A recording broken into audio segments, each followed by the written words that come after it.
Hello and welcome everybody. It's Matt from Pure MGG here. So we've got a different product in front of us. Product that we talked about on our podcast last week with Carver Conversations. Talked with talked with Mark from Solar Games. I was speaking with him. Our Grand Archive sounded interesting, so I wanted to give it a whirl. And he was like, "I can give you a decent deal on some product." He's got some product left over, so here we are. From what I understand, Lorraine's the best deck, and we've got the two other decks that I don't really know much about.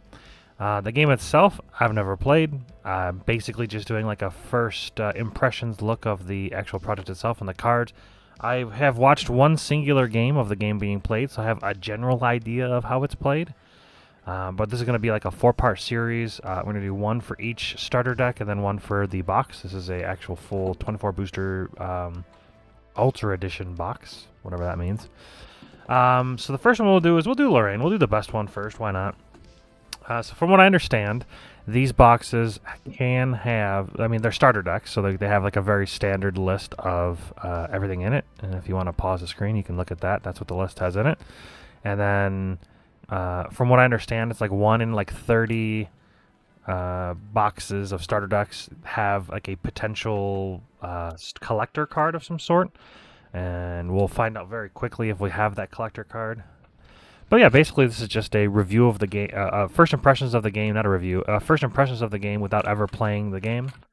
Basically just want to look at the card stock, want to look at the cards themselves, see how they look, see if is there anything interesting about it.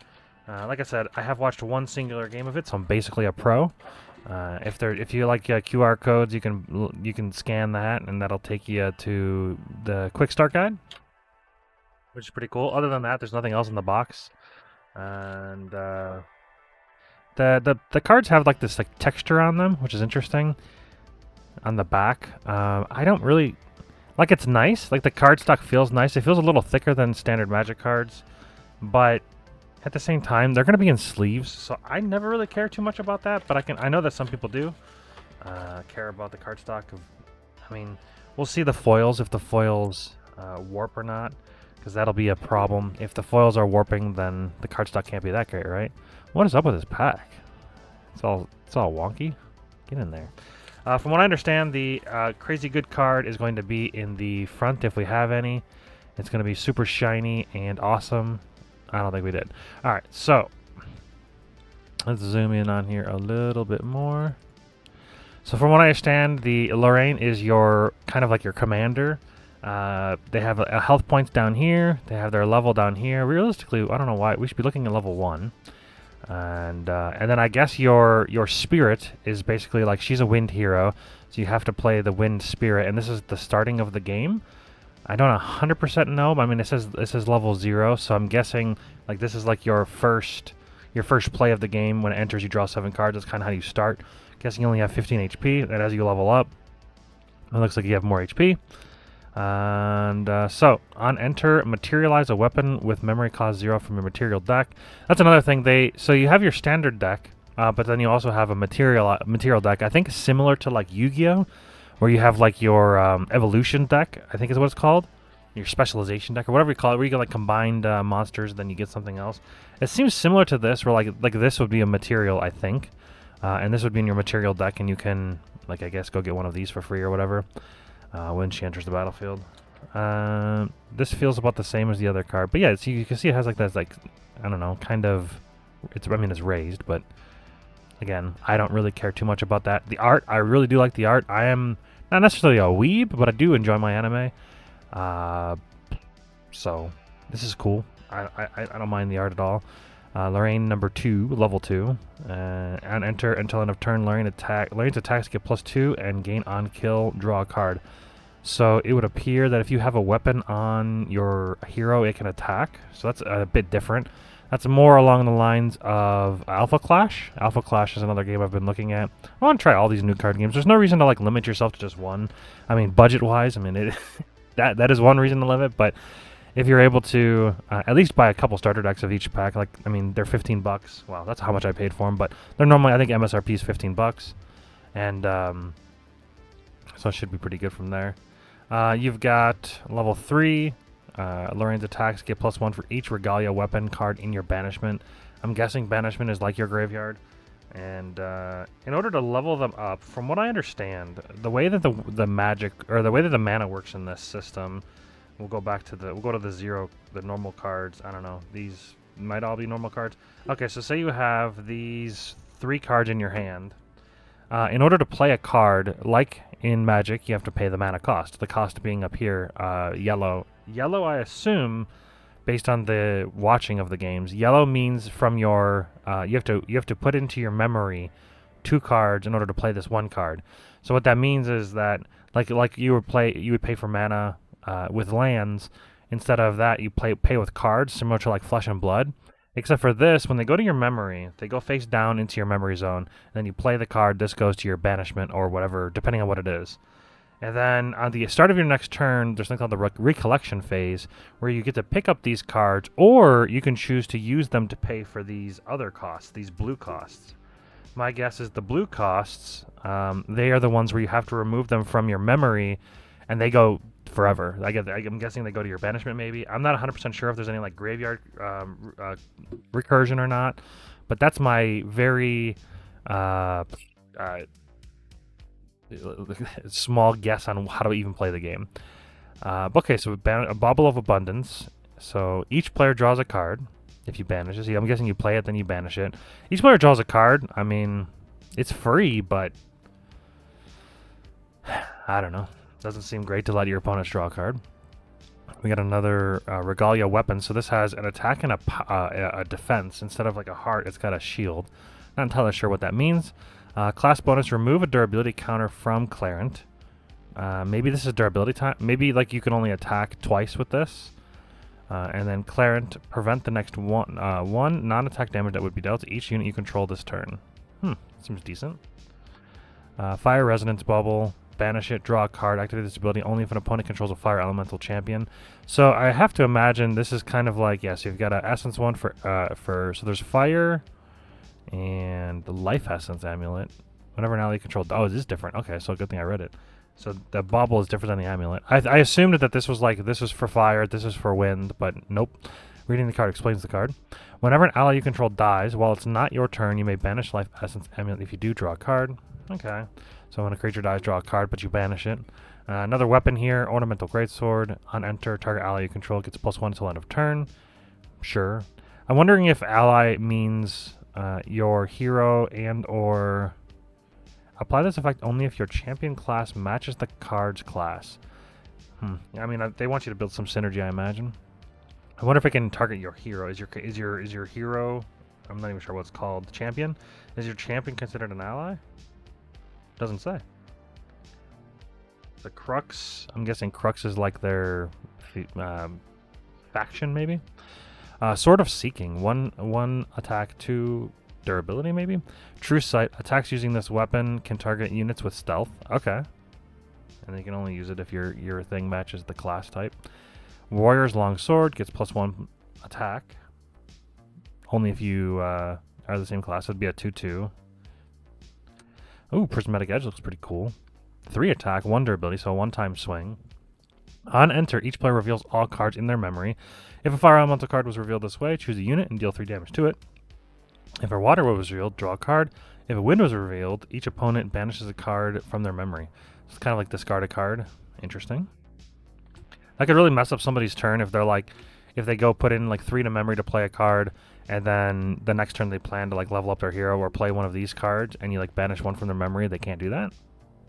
But then I guess, because I'm guessing on recollection phase is when you have to decide when you pay for these kind of abilities. It didn't seem like you were able to just do, I mean, maybe you can. Maybe you could just place down, oh yeah, because recollection phase you'd have to pick them back up. Then you put them down. Maybe you can't recollect, or maybe you can't pay for these costs from memory cards that are placed down that turn, something like that. I don't know. Okay, so level 2 plus. Other allies and weapons you control get +1. So, Banner Knight. So this looks like a creature? Ally, warrior, human. So this would be like a creature equivalent to magic. 1 attack, 3 heart. So it's not durability, so it's definitely, I would imagine, a creature. It says ally, so I assume ally is the creature tag in this game. Banner Knight seems fine. Level 2. My guess is your hero, if its hero is level 2, other allies and weapons you control get +1. Oh, it says effects. Apply this effect only if your champion's class matches this card's class, and only if your champion is level 2 or higher. So that's correct. What class is she? A warrior human. Okay. So there you go. I'm guessing that's what that means. Sure. Crusader of Asa. Crusader of Asa enters the field rested. I'm guessing that's probably tapped. 2/4 for 3. That seems alright. Intercept. Whenever your champion is attacked while this ally is awake. Okay, so that has to be rested has to be tapped, awake, probably untapped. You may redirect that attack to this ally. Apply this effect only if your champion class matches this card's class. I have to imagine. I'm guessing that's what class bonus means. Like this line on every card, they probably could have just made that a keyword, but maybe that's class bonus? I don't know. 4 of those. Deflecting Edge. You've got this card costs 1 less to activate if you control a sword. Okay. Prevent the next 3 damage that would be dealt to target unit this turn fast. So this must be an instant. And prevent one of your creatures from dying. 3 attack damage, so not from direct damage. Interesting. 3 of those. Esteemed Knight. Intercept. Whenever your champion is attacked... Oh, we already know what that is. So a 2/3 interception. So it looks like you can... There's a lot of this this deck is focused around blocking for your champion with fairly large creatures. A 2/3. I haven't seen anything like super big, so a 2/3 seems large to me. But, I mean, on a 3 cost, maybe there's more higher costs, like in Magic. 4 of those.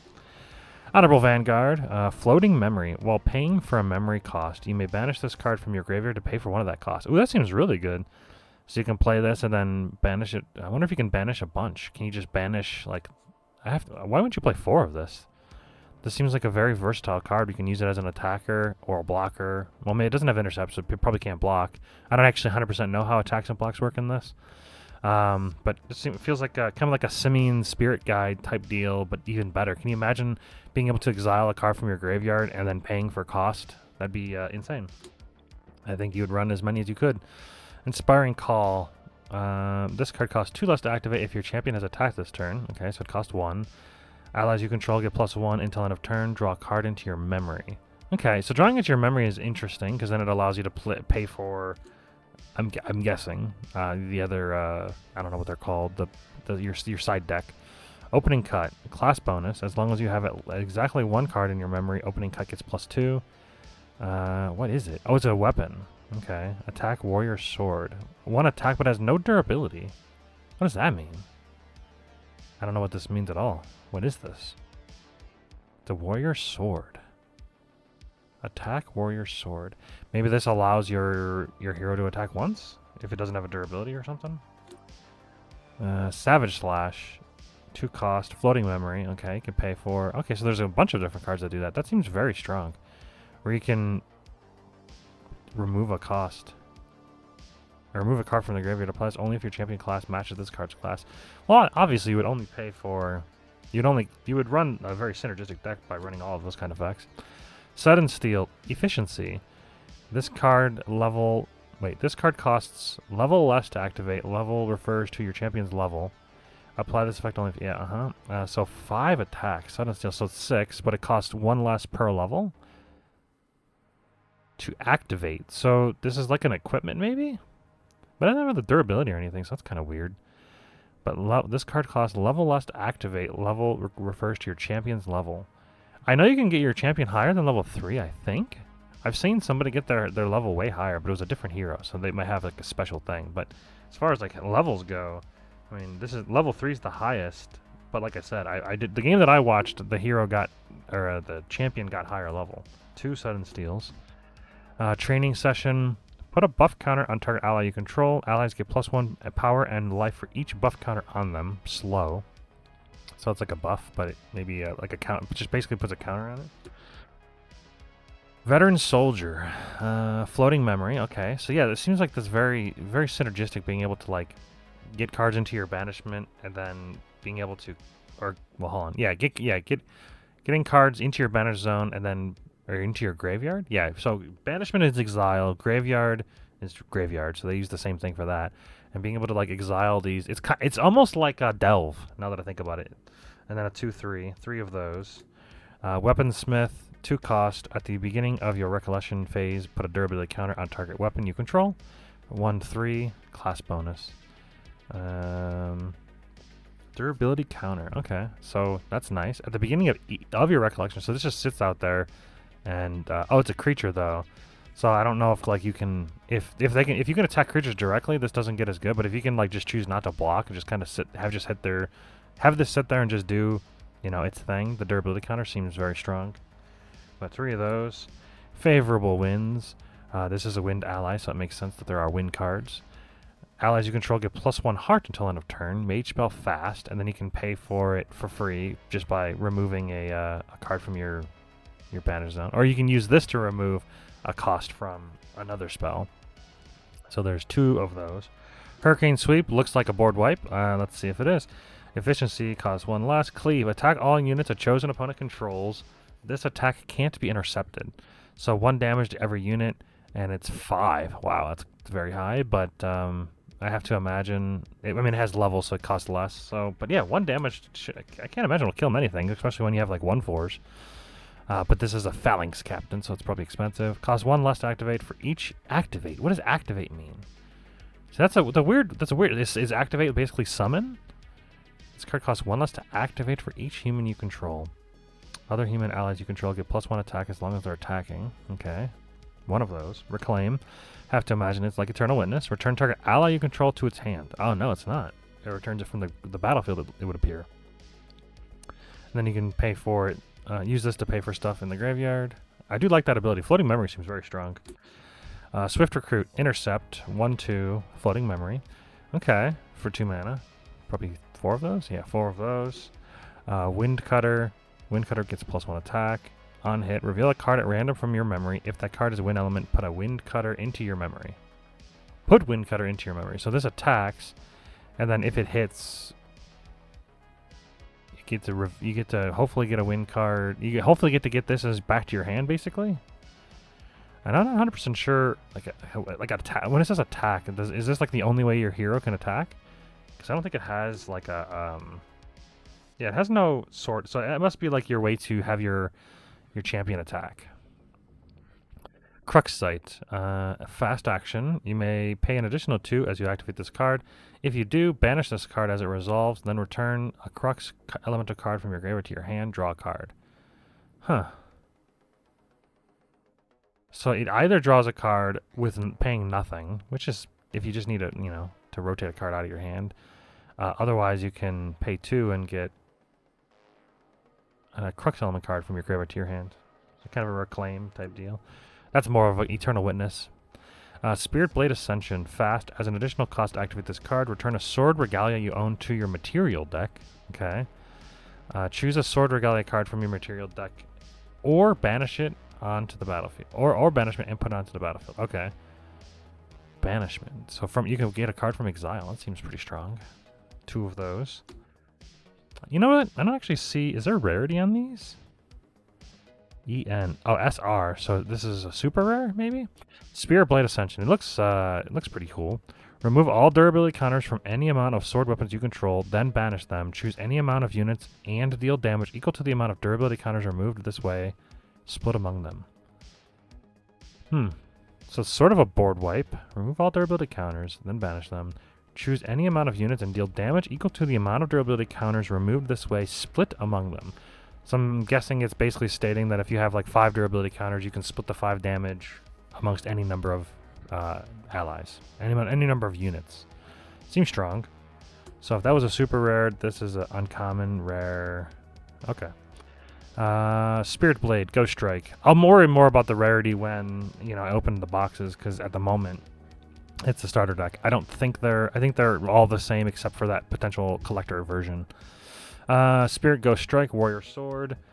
On attack, you may banish a card from your material deck. If you do, your champion attacks get +1 until end of turn. 3 of those. Spirit Blade Infusion. This card costs 2 less to activate if your champion has dealt attack damage this turn. I wonder if you can do multiple attacks if you have enough cards to attack with. Till end of turn, target sword weapon gets +3, and on champion hit, draw a card. 3 of those, very strong. And then Spirit's Blessing. Additional cost to cast this or activate this card. Return a regalia you control to its owner's material deck. Wake up your champion. Draw a card. Okay, so then I'm guessing when they attack, they tap, and then this is a way to untap them, and you draw a card, and you also have to banish a weapon to your material deck. Seems interesting. The wording, I mean, I get it. They have to change the wording enough to, you know, be their own thing. But like Awaken Rested is a little strange, like a tapped and untapped. But I guess like if you play enough card games, they all kind of have to do it. I'm surprised they're able to use Graveyard. Graveyard is used pretty globally across the majority. I will say that Alpha Clash uses Oblivion instead of Graveyard, which is interesting. Not entirely sure why they went that way. But yeah, if you guys aren't familiar with the Grand Archive, probably should have led with this, but they're made by, it's called Weebs of the Shore, which is just like a I didn't even get it when they said it on the podcast, but I got it later on. Weebs of the Shore apparently is like Wizards of the Coast, but like this is like an anime version of, you know, I don't know, it's taken off. Like it got kickstarted. It's doing pretty good. So first impressions, I mean, the cards feel nice. They look nice. I'll have to play the game. The one game that I did watch, it was like one dude was beating the crap out of the other guy for like 6 turns, and then the other guy was basically doing nothing but like leveling his hero and drawing some cards. He didn't really do a ton. And then on like on turn 6 or 7, the guy on the right that was getting his face beat in just like killed the guy on the left like instantly. He was just like, I'll hit you for 11, hit you for 11, hit you for 10, and then the guy just was dead, and that was the game. But from what I gathered when I was asking Solar about that, he was like attributed to similar like Storm, where you can like kind of pop off after a while of like building your resources. So sure, I don't know. Lorraine seems more of like a fighter class, so probably just more beats, I'm guessing. So we'll check out the other 2 starter decks, then open the box. And thanks for watching. Hope you guys enjoyed. I'll have some gameplay videos with Solar probably one day when I'm learning the game, maybe within the next week or 2. See if I can get some structured gameplay of me learning the game. I don't know. Give it a shot. Figure the starter decks are cheap. Why not? And then I like opening boxes, so I bought one. We'll see if I lose 50 to 70% value like in Magic. Well, anyways, thanks for watching, everybody, and I'll see you next time.